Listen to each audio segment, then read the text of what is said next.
By early 1944, crews across the Allied air bases in Italy had grown used to waking up with a knot in their stomachs. Every morning meant another briefing, another long line of coordinates on a map, another reminder that the bombers would soon be tracing a route through some of the most heavily defended skies in Europe. The mood inside these briefing rooms was rarely loud. It was a quiet tension that settled into men who'd already flown missions where returning to base was never guaranteed. Charts and photographs could only hint at the reality: thick clouds of anti-aircraft bursts, sudden appearances of German fighters, and long stretches of sky where every crew member knew they were visible targets. Deep-range operations into the heart of the continent felt like journeys into a storm that never quite ended. Flying in tight formations was supposed to offer security, but seasoned crews understood that the protection was fragile. A formation might look strong on paper, yet in practice it took only a few moments of turbulence, a minor mechanical hiccup, or a miscalculated turn for one bomber to slide out of perfect alignment.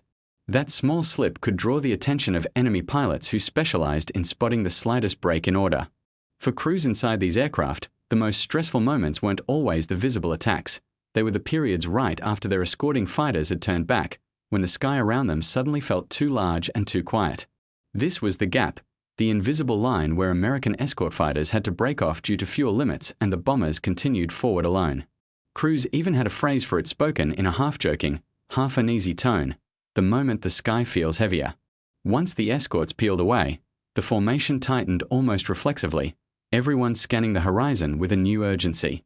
The German fighter command knew exactly where this point was, and more importantly, how predictable American escort limitations were.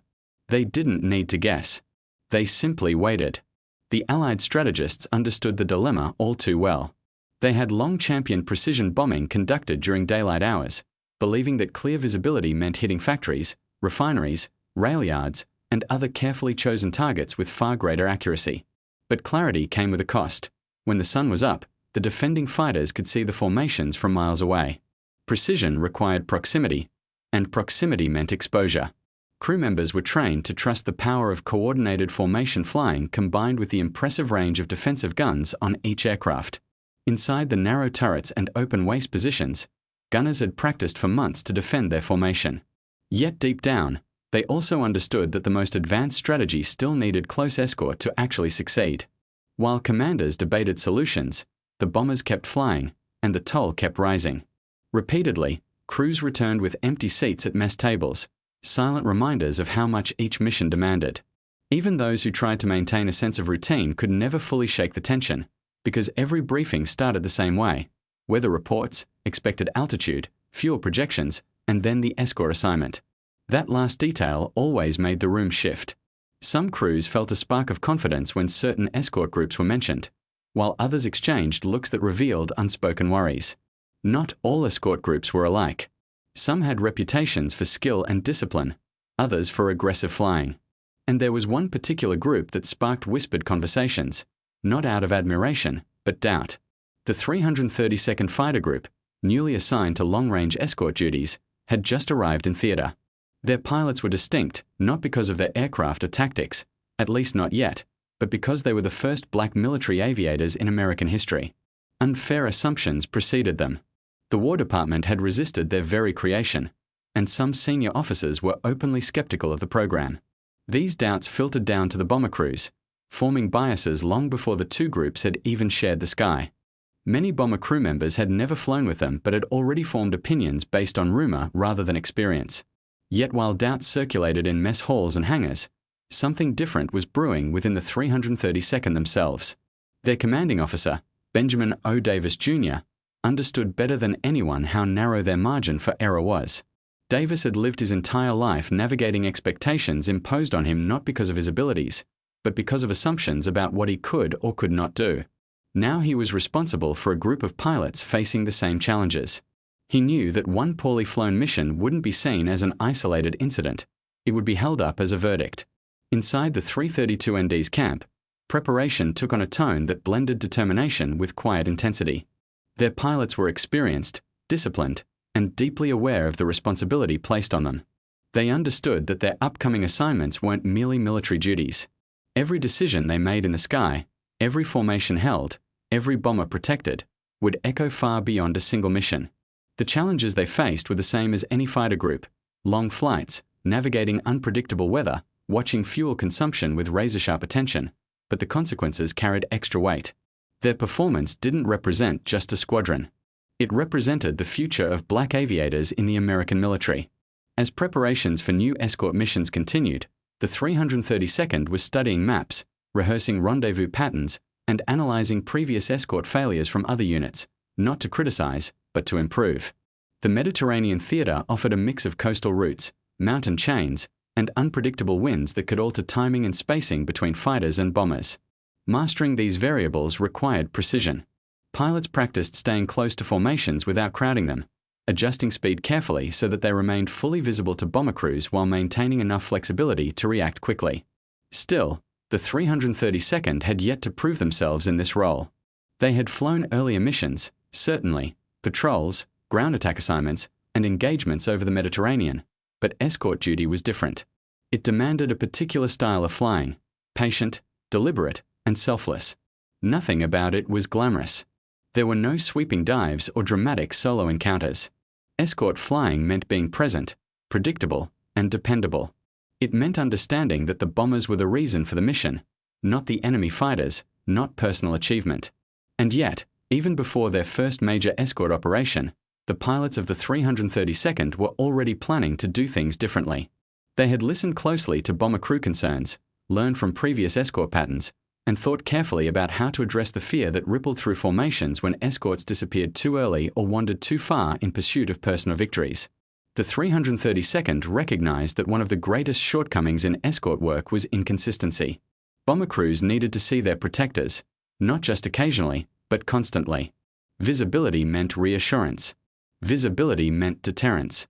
This realization would soon lead them to make a bold and unexpected choice, a transformation that would change how both allies and enemies recognized them, a decision that would turn their aircraft into unmistakable symbols in the sky. But before that transformation came to life, they still needed to prove themselves in the one arena that mattered most, the open sky above Europe, where doubts didn't speak, but combat performance did. Their chance to silence the doubts came sooner than expected. The 332nd Fighter Group, freshly assembled and still carrying the weight of months of skepticism, was assigned to escort bomber formations heading towards strategic targets across southern Europe. These missions weren't minor support flights. They were deep-reach strikes into territory threaded with anti-aircraft fire and patrolled by experienced enemy fighter units. If the Tuskegee Airmen wanted to prove themselves, they would need to do it in the most unforgiving environment imaginable. When they first approached a bomber formation in their P-47 Thunderbolts, the reactions were mixed. Some bomber crews squinted through the plexiglass, taking a second to process what they were seeing. Others exchanged uneasy glances, unsure whether this new escort group would handle the pressure. Training back in Alabama had taught the 332nd how to fly their machines, but reputation was built only through real missions where mistakes had consequences far beyond pilot logs and officer briefings. As the bomber stream headed north, the air thinned, the temperature dropped, and the formation tightened into a defensive shape. The P-47s moved into their escort positions with deliberate precision, each pilot remembering Davis's words, "Stay close, stay disciplined, and never abandon the bombers." It was a simple doctrine, but it ran against decades of fighter pilot instinct. Most fighter groups climbed above the formation, ready to dive down if enemy aircraft appeared. The Red Tails did the opposite. They flew shoulder to shoulder with the bombers, keeping a steady presence that was impossible to overlook. That first major escort mission over Italy became the moment that began to shift perceptions. As the formation crossed into contested airspace, enemy fighters appeared at the edges of the bomber stream, circling like birds testing the distance to prey. They'd seen American escorts before, and they knew how to draw them away, dive in fast, trigger a chase, then lure the fighters miles from the bombers. But this time something different happened. The P-47s of the 332nd didn't take the bait. They maneuvered only enough to force the attackers to break off, then returned immediately to their positions. Bomber crews noticed. For the first time, they had escorts who weren't chasing personal achievements but were making themselves part of the bomber formation structure, like mobile shields that moved as predictably and reliably as the larger aircraft themselves. The enemy pilots tried again, diving from above in groups of 2 or 3. Each attempt met the same result. The Red Tails pushed them away and then reformed seamlessly, as if glued to their protective roles. By the time the bombers turned toward home, the mood inside their cockpits had changed. Instead of fear or tension, there was focused calm. Radio operators quietly marked the presence of the escorts with a kind of relief that only those facing long odds could understand. When the formation landed, crews stepped out onto the runway, stretched their numb legs, and exchanged looks that needed no words. Someone said, "Those fellas stuck with us the whole time," and that single sentence traveled through the airfield faster than any official report. Word of the mission reached the planning officers by evening. The escort group that some had doubted had demonstrated discipline nearly unmatched among units of the theatre. Still, one good mission was not enough to erase years of prejudice. The 332nd knew this. They knew they had to perform flawlessly again and again, each mission stacking evidence until even the most skeptical commanders would have nothing left to question. Their chance came the following week during a long-range escort toward the Balkans. The weather was turbulent, the route dangerous, and the enemy response immediate. Waves of fighters attempted coordinated strikes, trying to punch holes in the bomber screen. The Red Tails once again refused to leave their posts. Their tight escort grid forced the attackers to try more desperate maneuvers, and bomber crews saw the pattern repeating. Their guardians never drifted away, never rushed after fleeing targets, never left the bombers exposed. This consistency was the seed of something that would soon grow into legend. Reliability mattered more than daring, more than dramatic maneuvers, more than flashy individual skill. The Red Tails were shaping a new definition of excellence, being exactly where you were needed, exactly when you were needed, every time. And as the 332nd continued to fly mission after mission with this same discipline, their identity in the sky began to evolve. Soon, they would take a step that made them instantly visible in every formation, a decision that would transform not only how bomber crews saw them, but how the entire Air Force understood the meaning of escort loyalty. The moment that crystallized their identity came during discussions among the group's senior pilots and maintenance crews. They wanted a marking that could be recognized instantly, a visual signature that would set them apart not as a curiosity, but as a dependable shield bomber crews could trust. Fighter groups across the Mediterranean used splashy paint schemes on their noses to distinguish squadrons, but the pilots of the 332nd wanted something bolder, something unmistakable from a distance. That's when someone suggested painting the entire tail assembly in a vivid color. Not a small stripe or a simple squadron mark, but a full tail panel that could be seen from far behind or far below. The idea raised eyebrows. Painting a tail bright red meant giving up any hope of subtlety. It was the opposite of traditional fighter logic. But subtlety wasn't what the Tuskegee Airmen needed. They needed recognition. Instant, confident, unmistakable recognition. When the first aircraft rolled out with its tail shining in that deep, bright red, mechanics paused to admire how striking it looked against the silver body of the plane. Pilots gathered around and couldn't help exchanging smiles. In that moment, the aircraft didn't just look different, it felt different. It wasn't just a machine, it was a statement. Soon, aircraft across the group received the same treatment, forming a fleet that stood out in the air like moving brushstrokes of fire. When these red-tailed fighters taxied out side by side, nobody mistook them for any other unit. And that was exactly the point. The next escort mission after the repainting sealed the impact of this transformation. As the fighter group approached their assigned bomber formation, the crews inside the B-24s and B-17s quickly noticed the bold color sweeping toward them. Instead of the usual uncertainty, squinting to identify squadron markings or guessing whether unfamiliar fighters were friend or foe, crew members recognized the escorts instantly. Red Tails, someone shouted over the intercom, and that phrase carried a weight that stretched far beyond simple identification. Those red tails meant predictability in an unpredictable sky. They meant the escorts who stayed close. They meant the fighters who didn't chase personal triumphs. They meant safety in a place where safety was scarce. As the formation crossed into enemy territory, the escort's visibility became a tactical advantage. The bright tail assemblies shifted gracefully between altitudes, staying aligned with the bombers, making it nearly impossible for attackers to slip through unnoticed. Enemy pilots noticed, too. From a distance, they saw the flashes of red and recognized the escort discipline associated with the 332nd. It didn't take long for them to adjust their strategies. Rather than picking weak angles or waiting for escort fighters to peel off, they realized that the red tails seldom broke formation. The message was clear: approaching these bombers would be costly. For the red tails themselves, the bright color soon became more than a marking. It was a visual reminder of their mission philosophy. Every time they caught a flash of red in their mirrors or saw the sun hit the tail of a wingman, they remembered the purpose that kept them together. It wasn't about individual success, it was about collective protection. By the time the group transitioned from P-47 Thunderbolts to the sleeker, longer-range P-51 Mustangs, the red tail scheme had become inseparable from their identity. The Mustang's polished metal fuselages made the color stand out even more vividly. Bomber crews began referring to them simply as the Red Tail Guys, a nickname that spread across bases from Italy to North Africa. This new identity wasn't built on marketing or slogans. It was built on trust earned through discipline, and soon that trust would grow into a demand. Bomber groups would begin requesting the red tail specifically, a phenomenon the Air Force had never seen before. But before that could happen, the 332nd still had to prove that their escort method could withstand the most intense challenges the air war could offer. And that opportunity arrived with missions that pushed them deeper into contested airspace, where their steady presence would start rewriting expectations about what fighter escort truly meant.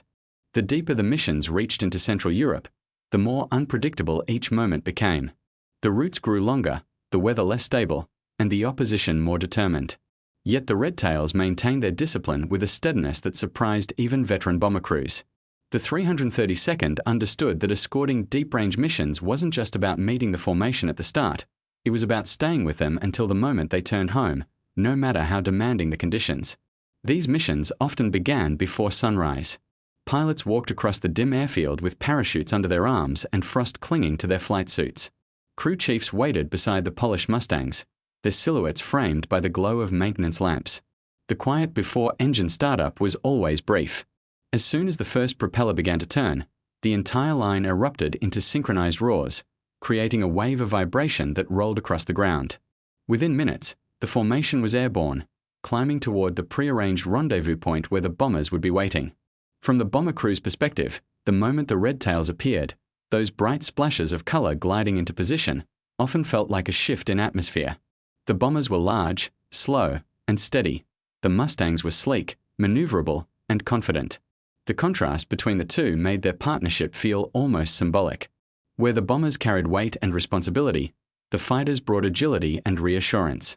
During these longer flights, the Red Tails demonstrated a skill that set them apart. They mastered the art of energy management. Many fighter units expended fuel quickly by climbing aggressively, chasing targets, or weaving constantly. The 332nd, guided by Davis's insistence on efficiency, adjusted their throttle inputs and formation patterns with meticulous care. This allowed them to remain on station longer, covering more of the bomber's journey without needing to disengage prematurely. Enemy pilots tested this endurance repeatedly. They launched angled attacks designed to force fighters into energy-wasting maneuvers. They staged mock dives to trick escorts into climbing, hoping to stretch the protective bubble thin. Yet the Red Tails rarely rose to the bait. They held their positions with strategic patience, only accelerating when a bomber was at immediate risk. And when they did engage, their responses were swift and coordinated. A brief burst of movement, a calculated interception, and an immediate return to formation. This behavior puzzled enemy pilots accustomed to exploiting impulsive reactions. The disciplined protection made the formation harder to infiltrate, and over time, rival units began to shift their tactics. Instead of diving straight at the bomber stream, they tried circling tactics, or attempted to lure the escorts away by attacking from extreme angles. But the Red Tails understood these attempts and adapted. Their focus wasn't on the attackers, it was on the space between the bombers and the threat. They protected that space with unwavering attention. As the missions extended into areas with stronger anti-aircraft batteries, the Red Tails also had to adjust to new challenges. Explosions burst in patterns that forced the bombers into evasive shifts, disrupting the symmetry of the escort grid. The Red Tails responded immediately, sliding into the gaps created by turbulence or sudden maneuvers. Their goal was simple: no bomber should ever feel alone, not even for a few seconds. This level of coordination also required exceptional communication. Inside the cockpits, pilots spoke in calm, clipped phrases, each sentence carrying information without wasting breath. They kept track of each other's positions, fuel states, and throttle settings with the precision of performers who'd practiced their routine countless times. Davis's leadership had instilled a culture where communication was clear and respectful, even in tense situations. There was no bravado, no frantic shouting, just consistent updates that kept the formation unified. One of the most meaningful effects of their approach was the trust it generated. Bomber crews began to request them by name. They wrote notes to commanders praising the Red Tails' discipline. They shared stories with incoming crews about missions where the 332nd had stayed with them through every hazard. Even ground officers, initially skeptical of the unit, couldn't deny the growing evidence. This rising reputation eventually reached the highest levels of command. Reports documented how the Red Tails stayed connected to bomber formations when other units drifted or broke away. Commanders noticed the decrease in losses on missions where the Red Tails served as escorts. Statistics showed that their protective methods were proving superior not because they eliminated threats entirely, but because they minimized exposure at the moments when formations were at their most vulnerable. Still, even with the growing respect, there was a challenge that the Red Tails were only beginning to confront. Their visibility and success meant they would soon be tested in even more ambitious operations, ones that would push their endurance, coordination, and adaptability to new limits. Missions that would demand not only technical skill but creative problem-solving in real time. And it was on one of these operations, a far-reaching strike deeper than anything they had encountered, that the Red Tails would show just how strongly discipline, trust, and identity could reshape the course of an entire escort doctrine. As the months progressed, the missions assigned to the 332nd stretched farther across Europe, each one demanding more precision than the last. The skies above the continent were constantly shifting. Some days the air was clear enough to see the curvature of distant mountain ranges, while on others, thick layers of haze reduced visibility to a narrow tunnel of muted grey. Yet regardless of conditions, the Red Tails maintained their deliberate method, adjusting to each environment with practiced ease. One particular series of missions demonstrated how deeply their discipline had taken root. These were the early morning departures toward industrial zones in central Germany, long hauls that pushed aircraft, pilots, and coordination to their limits. On these flights, the Mustangs often had to remain airborne for hours before even reaching the first target area. Every pilot had to maintain strict control over fuel consumption. One unnecessary climb or chase could leave them short miles before reaching home. On these routes, the Red Tails honed a technique that bomber crews would remember for decades: synchronized drift coverage. Rather than relying on constant aggressive maneuvering, they used momentum and altitude to slide between sectors of the bomber formation. This allowed them to cover blind spots while maintaining overall formation integrity. To the bombers watching from their windows, it looked like a carefully choreographed dance, fighters gliding in and out of view, yet always maintaining a sense of structure. At times, the formation stretched across several miles, creating challenges that no manual could fully prepare them for. Weather pockets could scatter groups unexpectedly. Turbulence might push a bomber out of alignment. Mechanical issues could cause a crew to reduce speed or fall behind. Whenever this happened, the Red Tails responded instantly. They adjusted their pattern, sliding between groups, positioning themselves where they were needed most. Their ability to read the formation from above and below made them uniquely capable of keeping the entire system balanced. And then there were the encounters with enemy aircraft. Rather than a single style of opposition, the Red Tails faced a wide array of techniques depending on the region. Some squadrons tried high-speed slashing attacks, hoping to split the formation with sudden bursts of motion. Others preferred angled approaches from low altitudes, using upward momentum to surprise bombers from beneath. Still others relied on coordinated group attacks, attempting to overwhelm fighters with numbers. No matter the style, the Red Tails countered each with the same disciplined method. They didn't scatter. They didn't take unnecessary risks. Instead, they tightened the defensive bubble, absorbing the momentum of each threat without abandoning their greater mission. Their strength didn't come from chasing every opponent. It came from refusing to be drawn into the enemy's preferred style of engagement. This difference gradually became evident in mission reports across the 15th Air Force. Analysts began to notice that the 332nd experienced fewer separation incidents than other groups. Their formations broke less often. Their fuel management remained more consistent. Their communication logs showed fewer spikes in confusion during hostile encounters.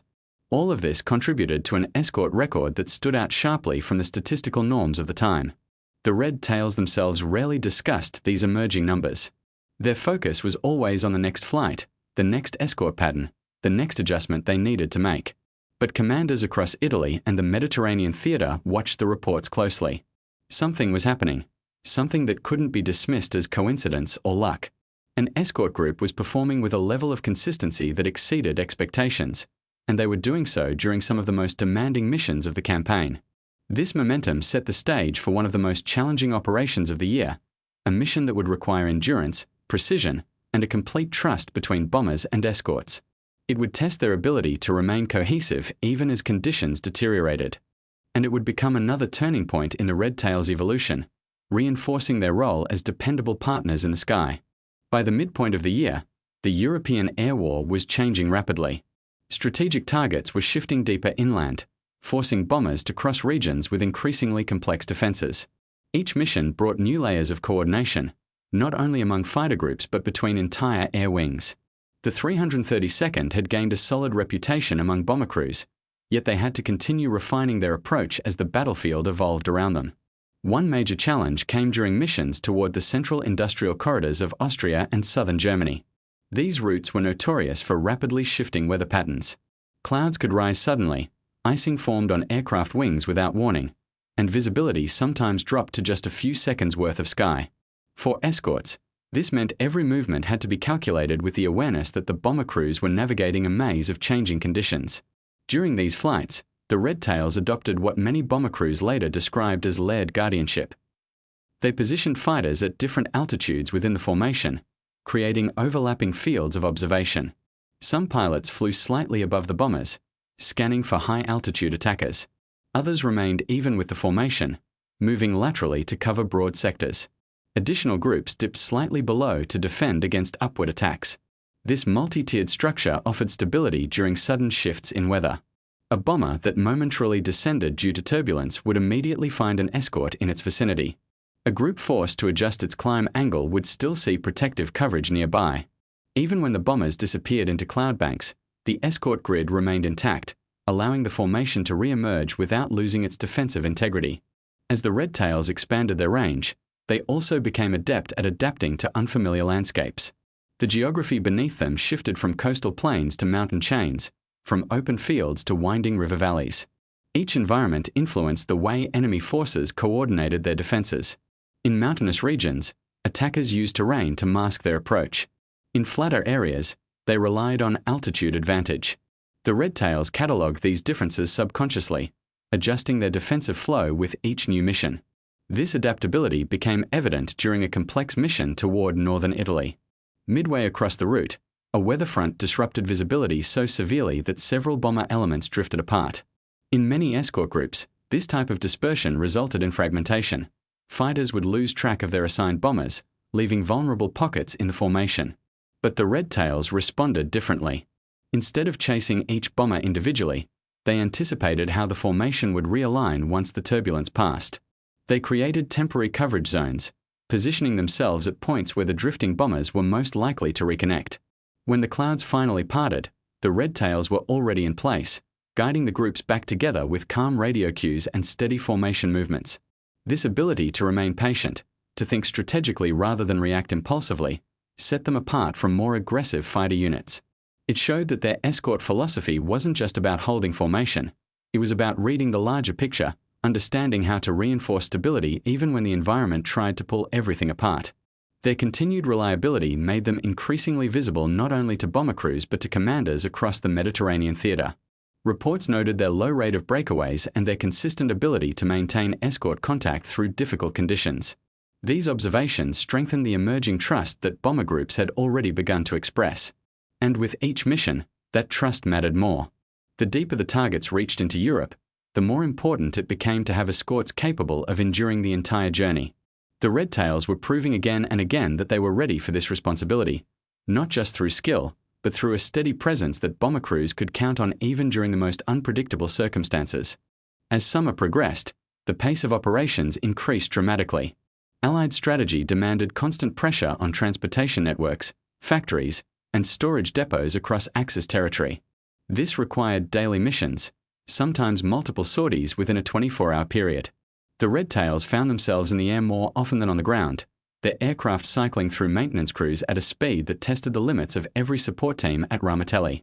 Despite the relentless schedule, the 332nd maintained its trademark discipline. Pilots rotated through missions to manage fatigue, but the tone of their escort philosophy never wavered. Even on days when clouds stretched from horizon to horizon or when haze muted the sun into a pale circle, they approached each escort with the same focus and steadiness that had defined their earlier missions. During this period, bomber groups began to openly express their preference for the Red Tails in pre-flight briefings. It was subtle at first, crews comparing notes about which escort groups tended to remain closest, which ones communicated the clearest, which ones stayed long enough to guide them through the hardest segments of the journey. Eventually, these conversations reached command officers, who noticed the pattern. One bomber crew in particular shared an experience that became widely talked about among their peers. During a mission toward Munich, their aircraft suffered mechanical issues that forced them to reduce speed. Falling behind a bomber formation was one of the most vulnerable positions a crew could face. Isolated aircraft were often targeted first by enemy fighters seeking easy opportunities. But on that day, 2 red tail pilots adjusted their pattern and drifted back with the slowing bomber. They maintained a shielding position on either side, guiding it through several attempts by enemy aircraft to approach. Even when the main formation disappeared into the distance, the escort stayed until the bomber regained enough stability to continue its journey towards safer airspace. That simple act resonated deeply with crews who knew how quickly isolation could lead to disaster. Stories like this spread rapidly through the 15th Air Force. They weren't dramatic tales of aerobatic duels. They were accounts of steady, dependable support, the kind of support that gave crews confidence in the most unpredictable environments. And as these accounts spread, crews increasingly asked to fly with the red tails, either verbally during briefings or in written notes added to mission feedback forms. The shifting preference didn't go unnoticed among other fighter groups. Rival units held their own accomplishments with pride, yet they recognized that the red tails had carved out a distinct identity, one not based on individual tallies but on the broader mission outcome. And as bomber missions continued to intensify, outcome mattered more than ever. The 332nd continued refining their escort structure as missions moved deeper toward regions with dense aerial resistance. The Mustangs had excellent range, but managing that range required focus. Each pilot monitored fuel levels carefully, knowing that long-distance missions left little room for unnecessary movements.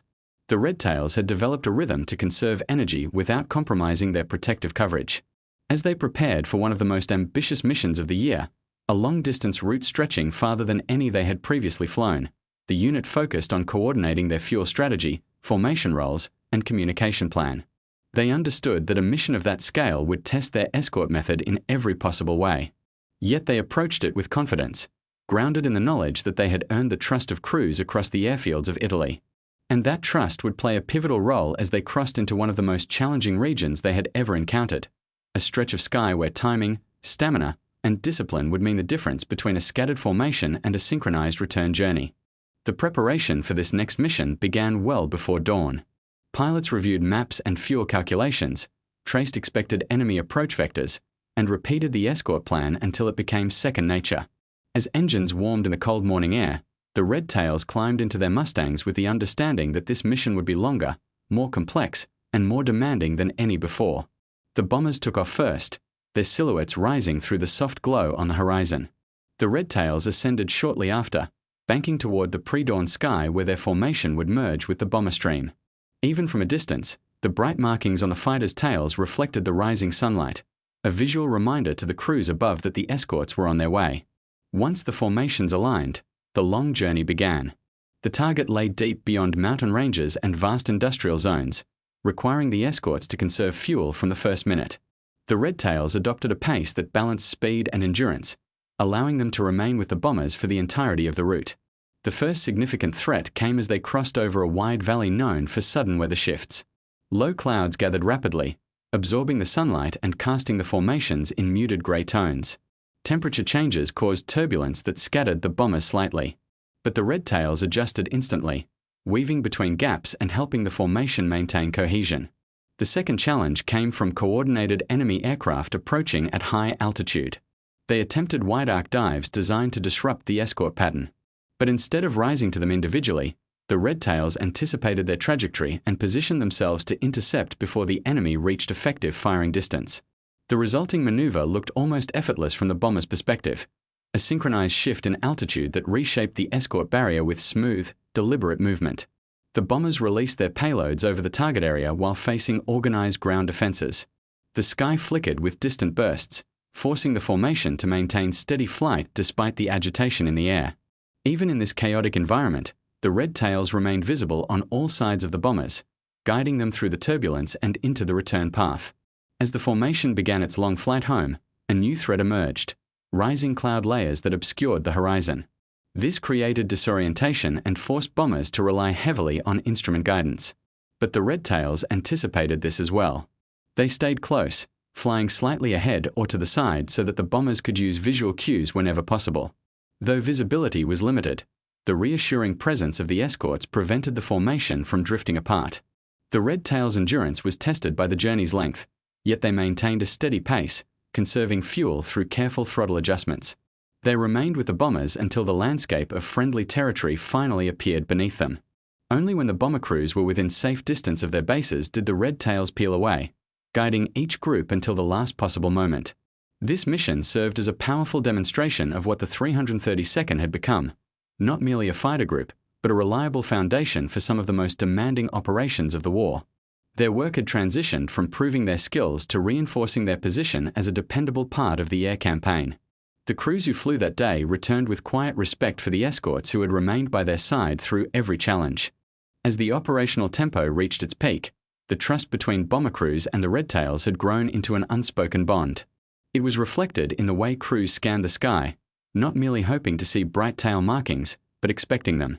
This expectation was a testament to the consistency the Red Tails had maintained across countless hours of flight.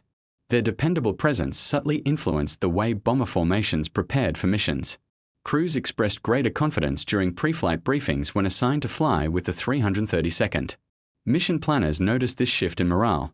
The assurance that came from reliable escorts contributed to smoother communication and steadier decision-making during complicated routes. As the Red Tails continued to escort increasingly vital missions, their role expanded beyond simple protection.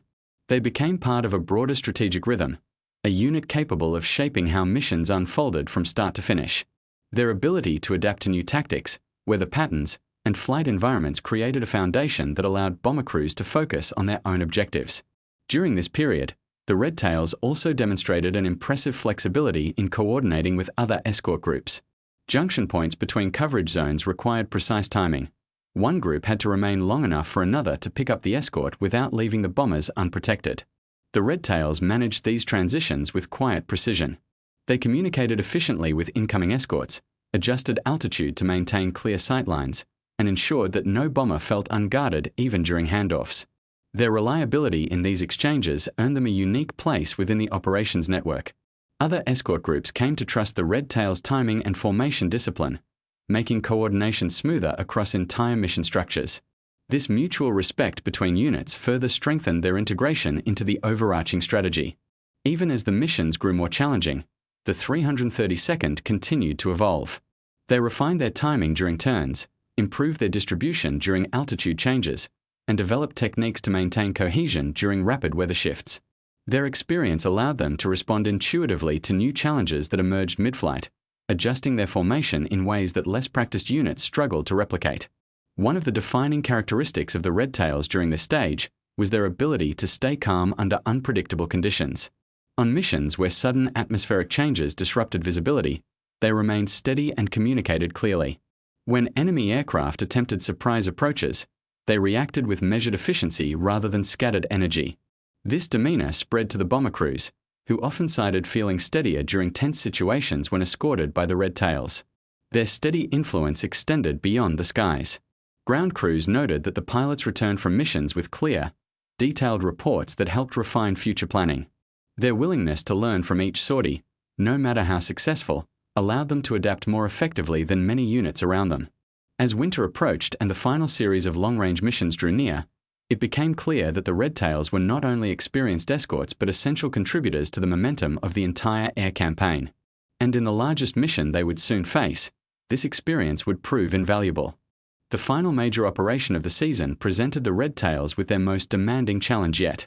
The target was positioned farther inland than any they had escorted before, requiring perfect fuel management, precise timing, and unwavering attention from every pilot involved. This mission would test not only their endurance but the full depth of their escort philosophy. Pre-flight preparations emphasized the scale of the journey. Pilots studied maps of shifting air currents, noted expected enemy routes, and coordinated with bomber crews to synchronize their timing. As engines warmed beneath the early light, the Red Tails understood that this mission represented more than another escort. It was a culmination of everything they had built over months of training, adaptation, and experience. The ascent brought them into crisp, clear air as they aligned with the bomber formation. From the first moment, they settled into positions with a sense of practiced ease. The Mustangs maintained a balanced speed, gliding alongside the slower bombers while keeping enough energy to respond to any approaching threat. As the formation crossed over broad mountain ranges, the first signs of weather instability appeared. Crosswinds created subtle drifts that nudged the formation out of pattern, but the red tails adjusted fluidly, sliding between gaps to restore balance. Their presence reduced the stress on bomber crews, who no longer had to worry about being left exposed during these unpredictable shifts. Farther along the route, coordinated groups of enemy aircraft attempted a multi-angle approach. Instead of reacting impulsively, the red tails anticipated the pattern, positioning themselves to intercept at just the right points. Their movements created a shield that redirected the attackers before they came close to the bombers, allowing the formation to continue forward without major disruption. The bombers reached the target area at peak altitude. Ground defenses surrounded the region with layers of deterrence, creating a haze of distant bursts across the sky. Through it all, the red tails remained visible, sliding to the edges of the formation, guiding the bombers through the most turbulent areas, and maintaining their steady pace even as the sky rippled with distant flashes. The return journey tested their endurance more than any mission before. Fuel levels dropped steadily as the formation retraced the long route back toward friendly airspace. Yet the red tails managed their energy with precision, adjusting throttle settings and relying on momentum from gradual altitude changes. Even as fatigue set in, they held their positions without hesitation. Only once the bombers approached their home bases did the red tails break off, giving a final sweep of the formation before peeling away to land. They had completed one of the most demanding missions of their service, long, complex, and filled with conditions that would have tested even the most experienced units. When the crews gathered afterward, the shared sense of achievement was unmistakable. The mission had demonstrated not only the red tails' technical proficiency, but the strength of their approach, steady, disciplined, adaptive, and grounded in teamwork. As the war moved toward its final chapters, the red tails' presence became more than a tactical asset. They represented unity, consistency, and a philosophy built around shared purpose. Their story continued beyond this moment, but the foundation they laid here became the legacy that would be remembered, one defined not by spectacle, but by dedication to bringing their fellow airmen home safely, flight after flight.